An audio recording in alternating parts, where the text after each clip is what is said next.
पाकिस्तान और न्यूजीलैंड के दरमियान पहला टी20 मैच खेला गया जिसमें पाकिस्तान ने 2 गलतियां निकलकर सामने आई है और न्यूजीलैंड के हाथों इबरतनाक शिकस्त का भी सामना करना पड़ा। दोस्तों, पाकिस्तान ने टॉस जीतकर पहले न्यूजीलैंड को बैटिंग करने की दावत दी तो न्यूजीलैंड ने पहाड़ जैसा टारगेट खड़ा किया और मोहम्मद रिजवान ने भी एक बड़ा गलती किया है कि मोहम्मद रिजवान वो गलती न करता तो शायद पाकिस्तान आज ये मैच जीत जाता। दोस्तों, अगर आप मेरे चैनल पे नए हो तो इस वीडियो को लाइक और चैनल को सब्सक्राइब करना। वीडियो की तरफ बढ़ते हैं और पाकिस्तान की जानिब से नाकिस फील्डिंग भी हमें देखने को मिला, लेकिन साइम अयूब ने क्या शानदार इनिंग का आगाज किया है। साइम अयूब और मोहम्मद रिजवान एक लम्हे पर खेल रहे थे तो ऐसे लग रहा था कि पाकिस्तान शायद इस मैच को बआसानी जीत जाएगा, क्योंकि साइम अयूब ने 8 बालों पे 28 रन स्कोर बनाए थे, 3 बुलंदों वाले छक्के लगाए और 2 चौके लगाए, लेकिन मोहम्मद रिजवान की गलती की वजह से साइम अयूब को विकेट देना पड़ा, क्योंकि पहली बार साइम अयूब और मोहम्मद रिजवान ओपनिंग करते हुए नजर आ रहे थे और साइम अयूब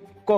हर बाल पर मोहम्मद रिजवान यही कह रहा था कि निकलो निकलो। इसी निकले के चक्कर में मोहम्मद रिजवान ने उसको रन आउट करवाया, नहीं तो पाकिस्तान इस मैच को जीत जाता। और पाकिस्तान की जानिब से शाहिन शाह अफरीदी की जानिब से दूसरी गलती ये निकल कर आई है कि पाकिस्तान ने टॉस जीतकर पहले बैटिंग करना चाहिए था, क्योंकि इस पिच पर आखिरी ओवरऑल देखा जाए तो 100 पहले बैटिंग करने वालों ने 180 स्कोर बनाया और चेजिंग करने वाले ने 160 स्कोर बनाया।